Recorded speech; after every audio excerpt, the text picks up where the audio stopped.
kubanga 96 nze nabaletera abaana bonna basomere bwerere mu masomero ga government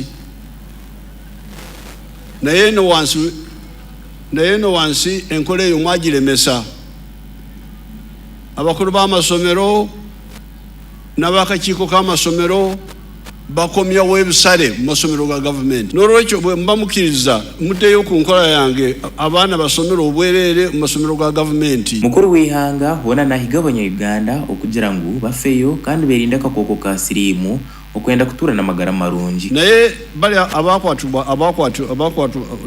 akawuka bo bakozesa eddagala ng'abasawo bwe basomeseza wano. Era njagala kwebaza abantu nga Dr. Watiti n'abalala kubanga batuyambye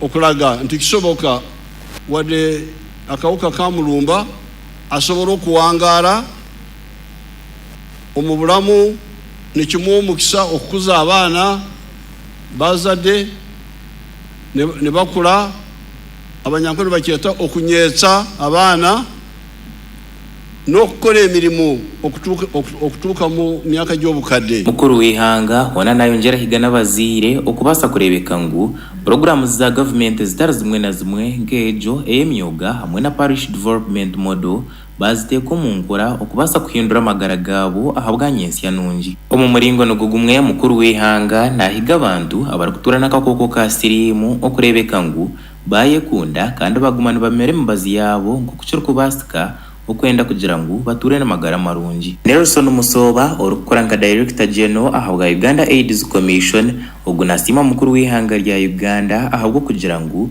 atire tochi omunshonga zitari zimwe na zimwe na munonga nkejo eby'amagara kandi na munonga cyahika ahanshonga yakakokwa ka siriimu okugira ngu abasize kucumanyisa abantu kandi yabamanyisa kwendware gineita kandi no wajutungire kunabasa kutura nayo kandi akaguma ryo munyayuganda owo mugasho. Amukorogu mukuru w'ihanga atungire kihembo ekiba mukwasize nko muringo gumwe go kumwebaza ahabwo kurwanisa akakoko ka siriimu mu ihanga. Your Excellency, I take the honor on behalf of the people of Uganda to extend our sign of gratitude by that prestigious award that is being brought forward. In the fight against AIDS, his leadership since 1986, where he has led the leadership within government and the leadership within the Ministry of Health and through the Uganda AIDS Commission. Amukorogu abantu batari bamwe na bamwe ebitongore bya government hamwe n'ebyo eby'abantu buntu basize kusimwa ahabwo kurwanisa akakoko ka siriimu omu ihanga.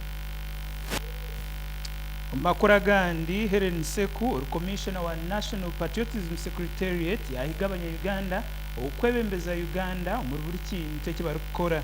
Helen Seku nagira ngo abanyayuganda benjo bwa hati imitima yabo